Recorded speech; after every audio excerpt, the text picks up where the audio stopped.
Order! Order! You are an incorrigible delinquent at times. Behave yourself, man!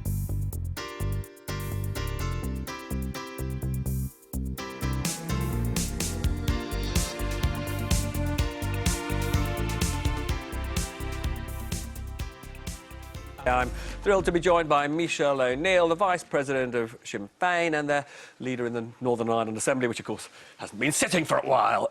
Now, if we could just kick off with that historic vote in the Republic of Ireland, liberalising the abortion law. What's the implication of that for Northern Ireland? Well, good morning and great to be on your programme. I actually left Dublin Castle yesterday evening before I flew over here. It was a momentous day, a momentous decision by the people of Ireland to bring forward laws that actually will support our women. It was very much a debate that was a national conversation. The length and breadth of the island were discussing this issue. And I think it's been a really useful debate, but I think what the outcome, the fact that it was such a significant majority that voted in favour of repeal, shows that there is a real appetite for change on the island of Ireland.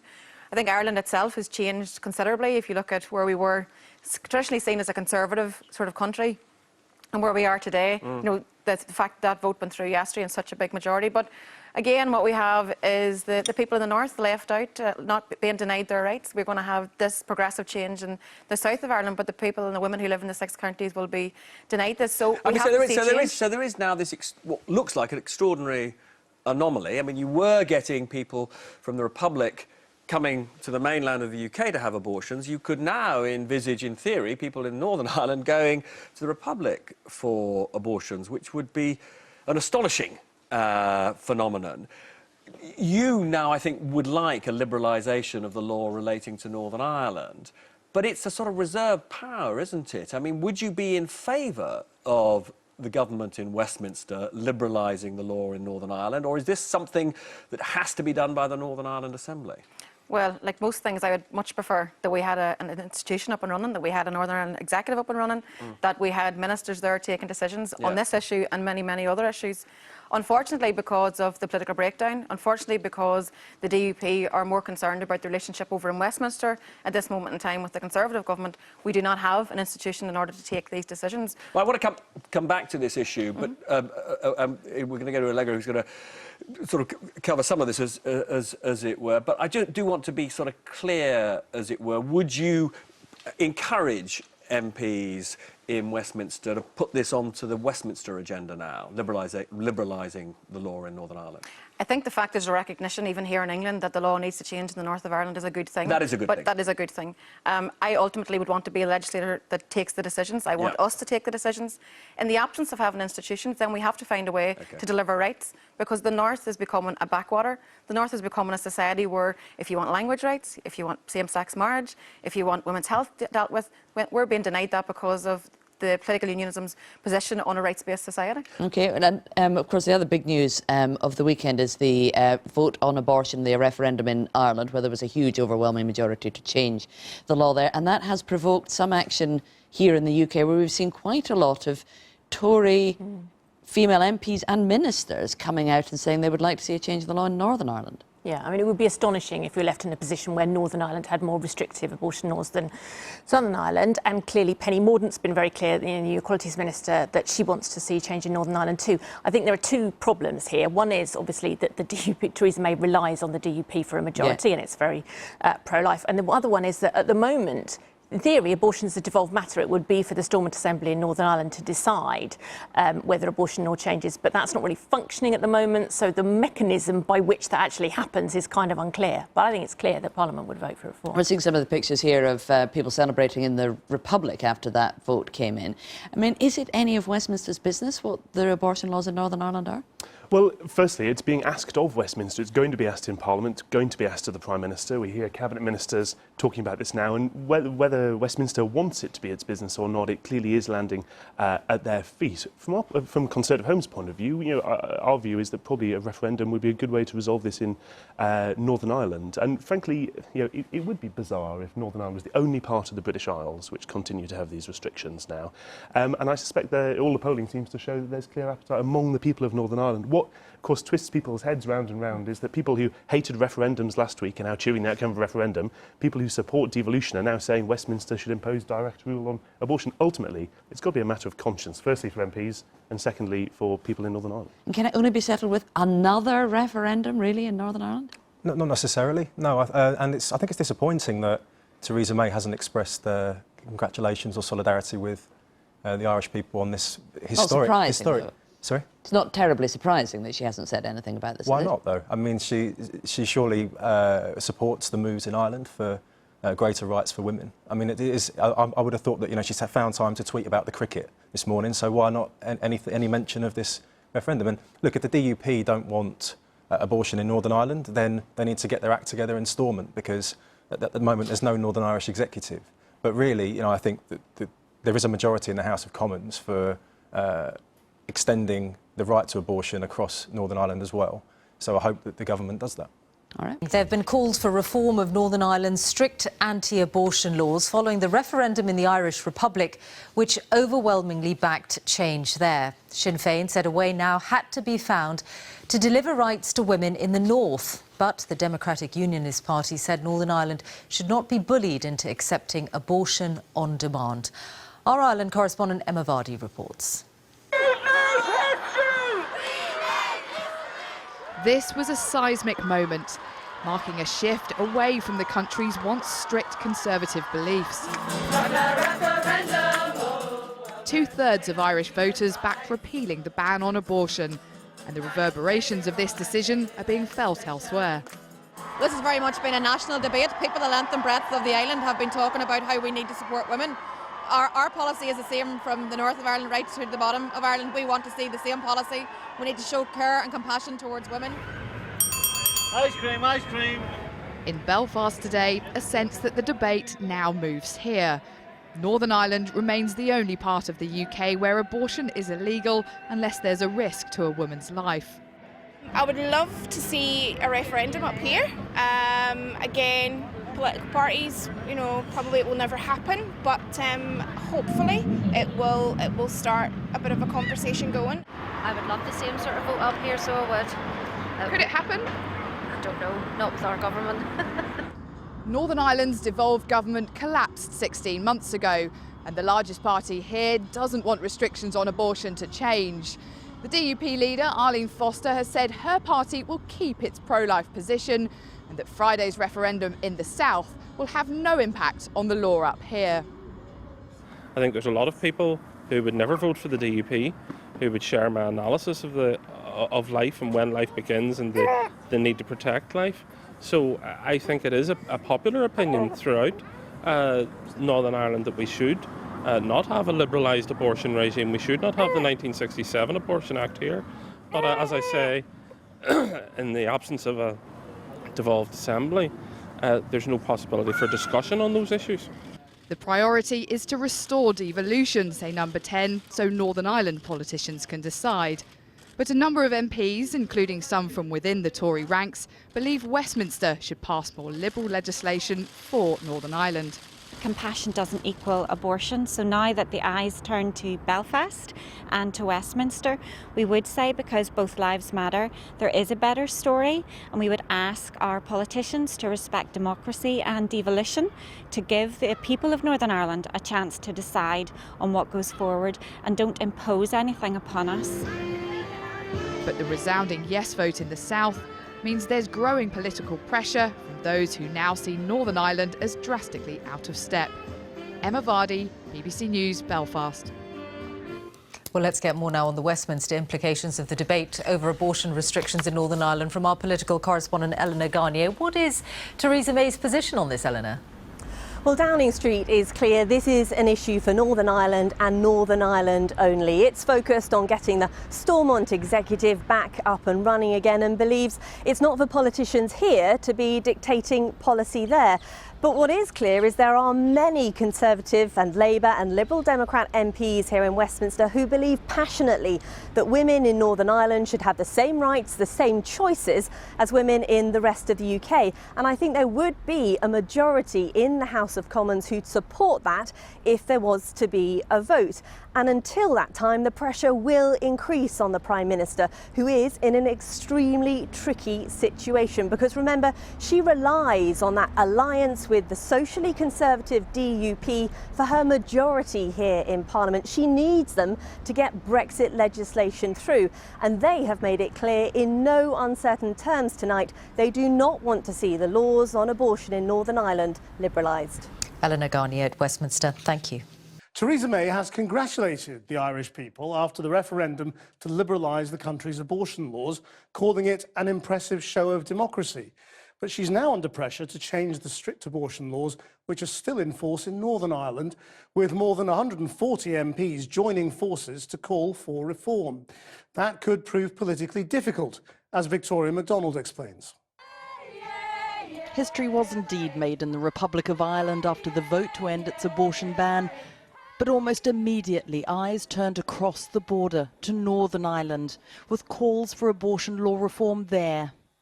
And all signs of a major headache for the Prime Minister. A tweet on her behalf today says an impressive show of democracy, and it congratulates Together for Yes on their successful campaign. That is as far as her support goes, with briefings that Number 10 believes this is an issue for Northern Ireland alone, although they add it highlights the need to resolve the impasse on power sharing at Stormont. Our preference has always been that a Northern Ireland Assembly and Executive would legislate for change. However, we've been without government now for 16 months, but even if we had devolved government, devolution is not now, nor has it ever been, justification for the denial of women's rights. Ultimately, Westminster are responsible for ensuring that women's access to abortion and that right is upheld. The Prime Minister's problem is the Democratic Unionist Party. Her fragile administration depends on them, but they are opposed to abortion. The news from the Irish Republic is grim. Not only the fact that they have voted for effectively abortion on demand, but also the margin of the victory will mean that TDs and senators in the Republic will feel that they can go a very long way to meet the abortion on demand campaign. It puts us in Northern Ireland in a terribly difficult position, and we're going to have to renew our struggle to ensure it doesn't happen here. The DUP leader Arlene Foster goes further in a statement today, saying some of those seeking change are the same people blocking devolution or demanding that Westminster change the law while opposing direct rule. Hypocrites, in other words. The DUP's weakness is public support for change does appear to be growing. Abortion is mostly illegal in Northern Ireland, meaning hundreds of women every year travel to the rest of the UK for treatment, and others are prosecuted for using abortion pills. To add to the tensions for the Prime Minister, a group of high-profile female Tory MPs made it known they support reform, including Penny Mordaunt, responsible for women and equalities. Last night she tweeted saying it was an historic and great day for Ireland and a hopeful one for Northern Ireland. I think that there will be an amendment put forward by an MP, and as I say, traditionally votes on abortion have always been a matter of free vote. I feel quite strongly about that. So you think it should be a free vote? And if there were a free vote, would you vote to liberalise in Northern Ireland? Personally, would you do that? I would personally. As I say, I need to see the detail of the amendment. Yeah. But personally, yes, I believe in a woman's right to choose. Back in the south, they will now begin drafting legislation in the coming weeks to allow abortions with no restriction up to 12 weeks into a pregnancy by the end of the year. Well, earlier I spoke to Professor Peter Sherlow, the director of the Institute of Irish Studies at the University of Liverpool, and I began by asking him whether constitutionally the government in Westminster can legislate to make abortion available for women in Northern Ireland. It is legally correct that both equal marriage and abortion could be passed at Westminster. They can be undertaken through the government, or it could be taken through via a private member's bill. So there is, of course, the capacity. At the end of the day, Westminster is the central authority, and the issue here, of course, is that we have part of the United Kingdom which is outside the norms, rules and regulations of the rest of the United Kingdom. The political reality is that Theresa May is propped up by the DUP. But another political reality or another social reality is, in the surveys we conducted at the University of Liverpool and in other surveys, the greater number who answer the question either yes or no with regard to abortion and marriage equality state yes. They want to have the same rights as people in Britain, and they want to have the same rights as people in the Republic of Ireland. That is the problem within this society. You also have to, when you look at that data, understand that this is not one side favours and one side doesn't. This is not the typical orange-green divide in Northern Irish society. Actually, with regard to abortion, people who support abortion are more likely to be Protestant, Unionist, voters or members of that community. So there's not a question here of Northern Ireland is some outlier, that Northern Ireland is some society in which people don't have the same desires as they do in Ireland or in Britain. It is actually that we have one political party which is influential, obviously, is part of the government or part of propping up the government in the United Kingdom, which is opposed to the majority viewpoint of all shades of opinion within Northern Irish society. Well, I mean, the DUP haven't offered anybody up for an interview today, but I had a conversation last week with Ian Paisley Jr. in which I put to him precisely this scenario, that what happens to women in Northern Ireland if the referendum in Ireland votes yes. This is what he said. If you were to have a poll tomorrow in Northern Ireland on the issue of abortion, I think you would find that the vast majority of people from both sections of the divided community would be in support of protecting the life of the unborn child, which is sacred in many of their eyes. And do you see the slight contradiction that some people think when they hear that you want to be treated the same as the rest of the United Kingdom in every other way, but on this issue, you feel you have the right to be different? No, because I hear someone telling me that the United Kingdom is homogeneous when it's not. The United Kingdom is made up of all, as a plural state, it's made up of all types of identities, all types of persuasions, all types of views. That's why I'm attracted to it, because I can have my identity and not feel that I'm threatened by another identity. The problem with a nationalist state is that it has a single identity, the sort of identity you're talking about. Well, I don't live in a nationalist Britain. I live in a Britain that is made up of different identities. That's what's so lovely about it, and you alone should understand that, my friend. So when Ian Paisley says Northern Ireland would not vote for abortion, are you saying he's just factually wrong? The greater number state, especially those under the age of 40, that they support abortion, and an even greater number support marriage equality. So the issue is here, where is the evidence that contradicts that? And one of the points that Ian Paisley Jr. made there was the point about the United Kingdom is made up of different identities. Of course that is true. The problem here is not a question of identities, it's a question of law, and it's a question around if the majority of people in Northern Ireland support change, then why is that change not brought forward? One of the issues is here, politicians and others who say the majority of people in Northern Ireland are against abortion or against marriage equality don't produce any evidence to support that, or evidence which would stand up to any type of rigorous scrutiny. And do you have any information on whether there are DUP voters who would also like abortion reform? Yes, because what you have is people vote for the DUP or vote for Sinn Féin on the constitutional question. They may have a difference of opinion. For example, there will be people who vote for Sinn Féin who are vociferously against abortion. There are people who support abortion who will vote for the DUP. They will be out of step with their policies, the policy lines of their political parties, but they vote for them because they're tough and strong on the constitutional question. Professor Peter Shirley. So lots of different stories there to talk about with Susie Boniface and Tom Slater. But the weekend's news and the result of the Ireland referendum on abortion laws is what covers many of the front pages. The eye is what you've picked out. May ducks women's rights plea, and this is because Theresa May is now under pressure to do something to bring Northern Ireland's laws in line, isn't she? She's under a certain amount of pressure tonight. Definitely. So in the wake of Ireland's historic abortion referendum, the question is, what about Northern Ireland now? So Theresa May is under pressure from particularly within her own party. So Penny Mordaunt, the Equalities Minister, came out pushing for a change to the law in order to legalise abortion in Northern Ireland. And another prominent Conservative women also backing her on that. Exactly, Sarah Wollaston, as well as all the previous Equalities Ministers in post. But of course the big conundrum for May is that her government is obviously propped up by the Democratic Unionists who are fiercely against legalising abortion. And I think it raises a really interesting question as well, is that whilst the Irish referendum was a historic moment and a fantastic moment for pro-choice politics in general, raises a lot of questions about Northern Ireland and also Britain insofar as our our own laws and procedures in relation to abortion. I think trying to effectively impose this on Northern Ireland is a way that would only kind of foster the kind of resentment that I think was actually alleviated by a very open and proper dialogue that the referendum camp represented. So even though May herself is in a very much a difficult position with this, I also don't think that this is the way to go if your end goal is to make sure that Northern Irish women enjoy the same freedoms as the rest Theresa of the May's Republic. argument has been this is very much an issue for devolved government. It's not for us to legislate from Westminster. The issue there, though, I suppose, is that the Stormont Assembly hasn't sat for many months. Exactly. How can a devolved government make a decision when there's no functioning government in that situation?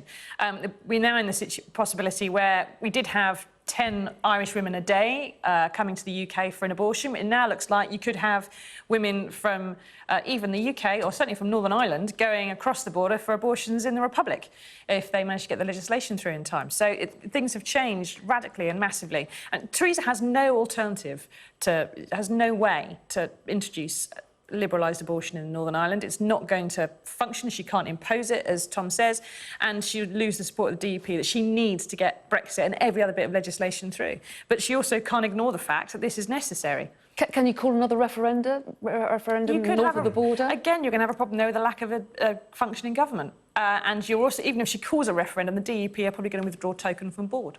I mean, the Stormont kind of assembly and its whole crises, which have been going on for so long now, I mean, that I don't think should become the pretext to kind of try and force something through, because as many problems as the Stormont assembly has, the reason it exists is because the idea of obviously direct rule from Westminster is not something that can be taken lightly in relation to Northern Ireland. And I also think just on the basis of people who are interested in making sure that Northern Irish women do enjoy those freedoms, one of the big lessons, I think, from the Irish referendum campaign was that it didn't descend into that kind of shaming of old Ireland. It really didn't descend into this idea of the young people versus the old people. And I think that was because it was a truly open conversation. It said, we're going to put this big question to you. So if this wasn't dealt with via a referendum at some point down the line, I think it would actually be far less likely that that wouldn't face a huge amount of resistance in Northern Ireland. I think it has to go to the people, however long that takes. And so long as there remains an open border post-Brexit, people in Northern Ireland are just going to go to the Republic for their abortions. I've been getting